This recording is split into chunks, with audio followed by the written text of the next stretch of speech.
বৈষম্য বিরোধী ছাত্র আন্দোলনের সমন্বয়কদের ভয় দেখিয়ে লাভ নেই বলে মন্তব্য করেছেন অন্যতম সমন্বয়ক এবং জুলাই শহীদ স্মৃতি ফাউন্ডেশনের সাধারণ সম্পাদক সার্জিস আলম। বুধবার ১৩ নভেম্বর সামাজিক যোগাযোগ মাধ্যম ফেসবুকে এক পোস্টে তিনি বলেন, নাহিদ আসিফরা জীবন দেওয়ার জন্য প্রস্তুত হয়েই রাজপথে নেমেছিল। ডিজিএফআই, ডিবির পাশবিক অত্যাচার কোনো কিছুই এদের টলাতে পারেনি।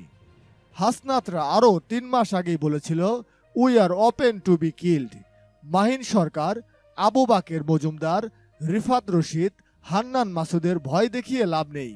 শেখ হাসিনা পুরো রেজিমের ভয় এদেরকে লক্ষ্য থেকে সরাতে পারেনি।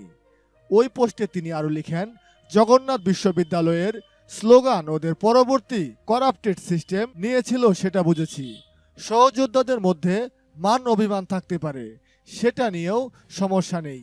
ন্যায়ের পক্ষে রাজপথে লড়াই সংগ্রাম মিনিটের মধ্যে আবার আমাদের ঐক্যকে শক্তিশালী করবে, এটা আমি বিশ্বাস করি।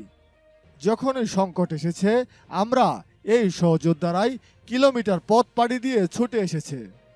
সার্জিস আরও বলেন, কিন্তু এজেন্ট হিসেবে ভেতরে ঢুকে এদের কাউকে প্রশ্নবিদ্ধ করার নোংরা প্রচেষ্টা যদি করা হয় তবে সেটা কখনো সফল হবে না। এই বন্ধন এমনি এমনি তৈরি হয়নি।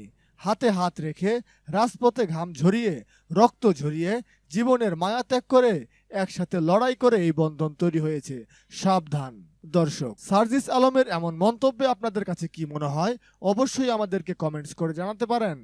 দেশ এবং দেশের বাইরের যে কোনো নিউজের আপডেট পেতে এক্ষুনি ফেস্টুন মিউজিক ইউটিউব চ্যানেলটিকে সাবস্ক্রাইব করে রাখুন আর সাথে থাকা বেল আইকনটি প্রেস করুন।